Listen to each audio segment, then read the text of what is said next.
नमस्कार दोस्तों, स्वागत है आपका सरकारी स्टडी बेस्ड एजुकेशन की इस एक्सेल एक्सपर्ट सीरीज़ में। आज है एक्सेल सीखने का डे 14 और डे 14 के अंतर्गत हम जो है पिछले जितने भी डेज़ में हमने प्रैक्टिस किए हैं उन सभी का उपयोग करके एक शानदार एग्जाम्पल पर काम करेंगे। इसका नाम है स्टूडेंट की मार्कशीट और एडवांस तरीके से हम स्टूडेंट की मार्कशीट यहाँ पे क्रिएट करेंगे, जिसके अंतर्गत सारे टूल्स का यहाँ पे उपयोग करने वाले हैं। तो चलिए वीडियो के अंत तक बने रहिए, एक्सेल को स्टार्ट कीजिए और शुरू करते हैं।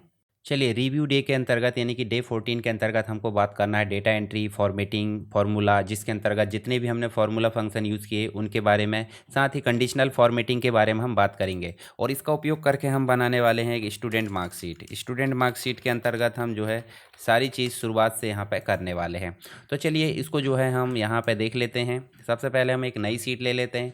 नई सीट में चल के हम जो है यहाँ पे क्या करते हैं, रोल नंबर लेते हैं। रोल नंबर लिए यहाँ पे हमने, उसके बाद हमने नेम लिए।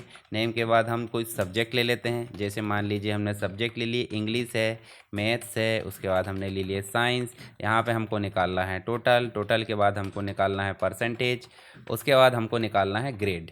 ठीक है। अच्छा, ग्रेड के साथ साथ हमको यहाँ पे फेल और पास भी निकालना। उदाहरण के लिए हम ग्रेड के पहले एक फेल और पास भी ले लेते हैं। जैसे ये फेल मतलब यहाँ पे हमने रिजल्ट ले लिए, तो ये हमारा हो गया एक प्रकार से एंट्री। अब इसी के ऊपर हमको जो है यहाँ पे हेडिंग भी लिखना है। तो पहले हम डेटा एंट्री कर लेते हैं। डेटा एंट्री 101 हमने टाइप करे और यहाँ पे कंट्रोल की के साथ में आपको पकड़कर खींचना है फिल हैंडल को। तो यहाँ पे लगभग 10-12 एंट्री आप ले सकते हैं। ये हमने 10 एंट्री ले लिए। उसके बाद यहाँ पे देखिए नाम टाइप करना है। जैसे मान लीजिए मेरे नाम टाइप कर देता हूँ मैं। इसके अलावा कुछ और टाइप कर देते हैं। जैसे यहाँ पे देखिए ये हमने टाइप कर दिए, कुछ 10-12 नाम हम टाइप कर देते हैं। आप भी ऐसे टाइप करके ही प्रैक्टिस किया करिए, तो उससे आपकी स्पीड भी बनी रहेगी। चलिए अब मार्क्स प्रोवाइड कर देते हैं। यहाँ पे हमने मार्क्स प्रोवाइड कर दिए। उदाहरण के लिए हम जो है 74 मार्क्स से दे देते हैं इसको दे देते हैं 56 मार्क्स, इसको दे देते हैं 85, ठीक है, इसको दे देते हैं 65। ऐसे हम जो है सबकी डेटा एंट्री कर लेते हैं। यहाँ हम जो है इसको सेम सेम ना देखें, हम जो है यहाँ पे बदल देते हैं। जैसे इसके मार्क्स हम कर देते हैं यहाँ पे 45 कर देते हैं, इसके 65 कर देते हैं, ऐसे कुछ के बदल देते हैं।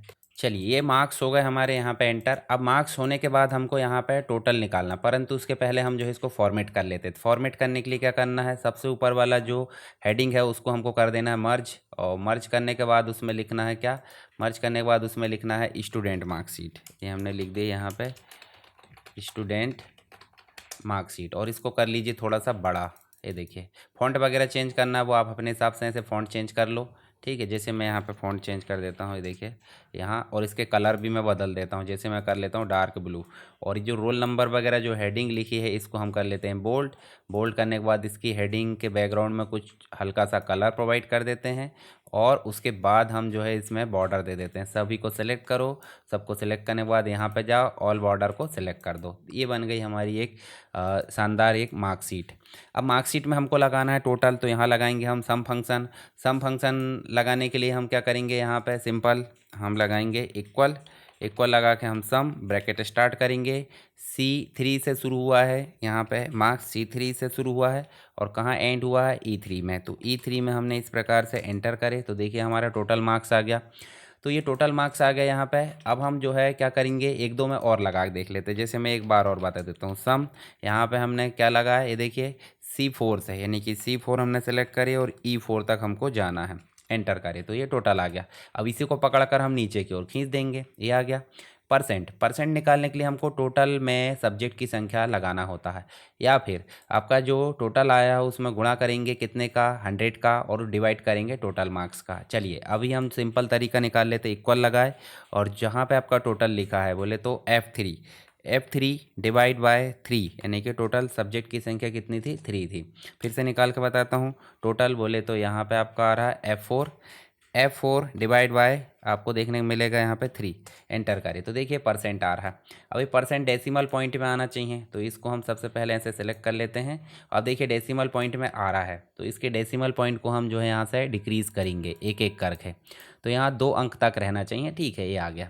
उसके बाद रिज़ल्ट। तो रिज़ल्ट में हमको निकालना है कि जब भी इन तीनों में पास हो, इन तीनों में पास हो का मतलब भाई किसी न किसी में, तो जैसे मान लीजिए 35 से कम मिलेंगे, जैसे इसको 30 मिल गए, यहाँ पे इसको मान लीजिए यहाँ पे 30 मिल गए, ठीक है। इसमें आपको मिल जाएगा यहाँ पे ये 25 मिल गए। तो ये जो 23 या 35 से कम वाले जो बच्चे हैं वो यहाँ पे फेल दिखा है। तो उसके लिए हम लगाएंगे यहाँ पे इफ़ फंक्शन, और इफ़ के साथ में और का उपयोग करेंगे। पहले तो हम लगाएंगे इफ़ के बाद हम लगाएंगे और के अंदर हम उपयोग करेंगे क्या, जितने भी सेल एड्रेस है। मान लीजिए सेल एड्रेस कौन सा है, C3 है, D3 है, E3 है। तो C3 जो है क्या होना चाहिए, C3 आपका जो है छोटा होना चाहिए किससे, 35 से। 35 से अगर छोटा है तो कंडीशन सही हो जाएगी। फिर डी थ्री छोटा है 35 से तो कंडीशन यहाँ पे सही हो जाएगी, और E3 छोटा है 35 से तो कंडीशन सही हो जाएगी। कहने का मतलब क्या है कि यहाँ पे और लगा, और का मतलब कोई एक कंडीशन सही होती है। तो अगर कंडीशन इनमें से कोई एक भी सही होती है तो क्या हो जाना चाहिए, ट्रू रिटर्न होना चाहिए। और ट्रू रिटर्न होगा तो वो फेल हो जाएगा। मतलब यहाँ पे एंड लगाते सबको सही कराना होता, पर यहाँ पे किसी एक को छोटा करा रहा है।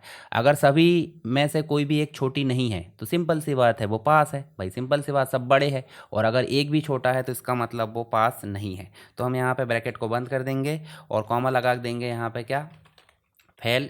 और दूसरा, अगर ये एक भी कंडीशन पास नहीं होती है, मतलब कोई भी सेल 35 से छोटा नहीं होता है, तो सिंपल सी बात 35 से बड़ा होगा। तो यहाँ पे हम कर देते हैं पास, ये देखिए, और ब्रैकेट को बंद कर दो। अब एक और ब्रैकेट, यहाँ पे दोनों ब्रैकेट बंद हो चुके हैं, एक ब्रैकेट अंदर एक बाहर, एंटर कर दो। तो देखिए अभी ये फेल हो गया, क्यों, क्योंकि यहाँ पे देखिए एक में 35 से कम है। मान लीजिए 35 से बढ़ा देते हैं तो देखिए पास हो जाता है। तो इस प्रकार से भी आप इसका उपयोग कर सकते हैं। देखिए ये देखिए फेल हो गया।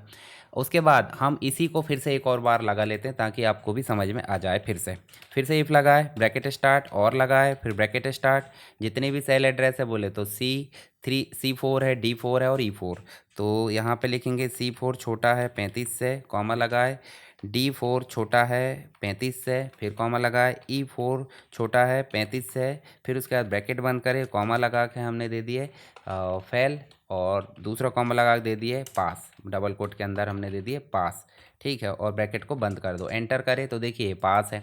अब ऐसे ही इसको पकड़कर हम जो है फेल हैंडल से नीचे की ओर खींच देंगे तो देखिए सब में आ गया। अब बात करते हैं ग्रेड की। तो ग्रेड यहाँ से कैलकुलेट होगा जहाँ परसेंटेज लिखा, तो यहाँ हम लगाएंगे इक्वल लगा के हम करेंगे इफ़ में ब्रैकेट स्टार्ट करेंगे, जहाँ परसेंटेज दिया, परसेंटेज बोले तो G3, तो G3 को ही हम कैलकुलेट करेंगे। G3 बड़ा है बराबर किसके, मान लीजिए 75 के, तो ग्रेड क्या आ जाना चाहिए, ए आ जाना चाहिए। ठीक है, कॉमा लगाए तो हम यहाँ मल्टीपल इफ़ लगा रहा है। अब यहाँ फॉल्स वैल्यू में फिर से हमको इफ़ लगाना होगा, फिर से ब्रैकेट स्टार्ट, तो G3 को बड़ा है बराबर कर देंगे किससे, 60 से।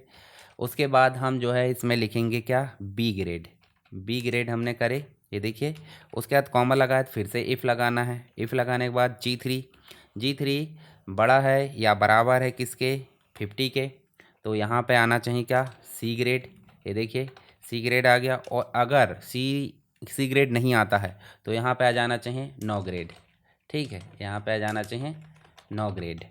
ठीक, इस प्रकार से हमको जो है इसको एंटर करना है। अब देखिए यहाँ पे जो है आपके 3 कोष्टक खुले थे तो 3 बंद भी हो जाने चाहिए। एंटर करिए, सी ग्रेड है। अब सी ग्रेड आना चाहिए कब, जब ये पास होता है। तो रिज़ल्ट अगर फेल होता है तो सिंपल सी बात है, ये तो सी ग्रेड भी नहीं आएगा।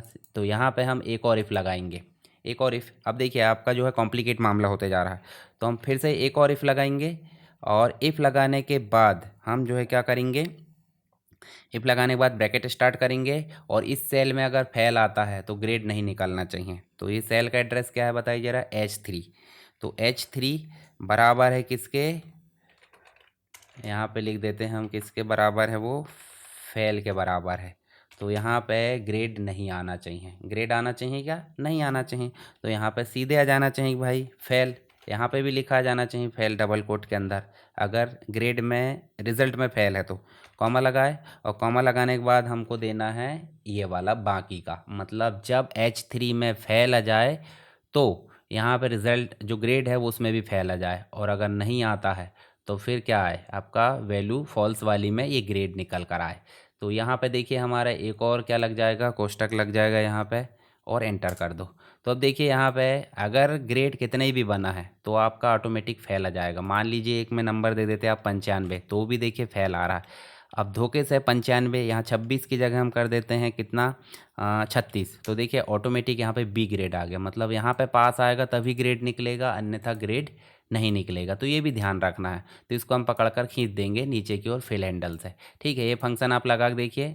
पहले आपको इफ़ लगाना है, जिसमें फेल है तो फेल आना चाहिए, और अगर फेल नहीं है तो पूरा ग्रेड निकलना चाहिए। ठीक है, तो ग्रेड वाला पहले भी देखे हैं, तो अभी हमको और देख लेना है यहाँ पे। अब जिसमें भी फेल आए उसका कलर हो जाए रेड, तो यहाँ पे इस सेल को सेलेक्ट करेंगे, ये वाले को, और कंडीशनल फॉर्मेटिंग में जाएंगे और हाईलाइट में जाएंगे, इक्वल टू में जाकर हम कर देंगे यहाँ पे फेल, और फेल जैसे आए तो इसका कलर हो जाए रेड। ओके कर दो। देखिए यहाँ पे, तो यहाँ पे भी वही काम करना है, यहाँ पे भी क्या करना है, हमको वही काम करना है। तो यहाँ जाएंगे कंडीशनल फॉर्मेटिंग में इक्वल टू, और यहाँ पे फिर से लिखेंगे हम क्या, फेल, और फेल लिखने के बाद हम जो है इसको हाईलाइट कर देंगे रेड से। ठीक है, तो देखिए जहाँ पे फेल आ रहा है वो हो जा रहा है।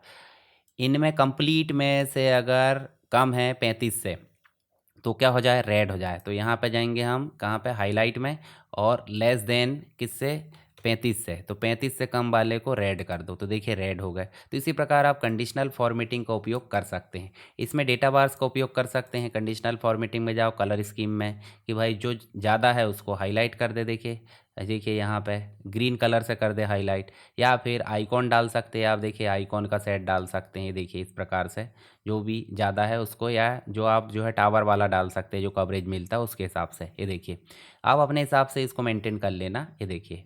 ठीक है, यहाँ पे आप देख सकते हैं जो सबसे ज़्यादा है उसको ग्रीन कलरफुल कर दिया जाए। तो ये कंडीशनल फॉर्मेटिंग पर भी हमने उपयोग कर लिए, सारी फॉर्मेटिंग हो गई, साथ में फंक्शन हो गए।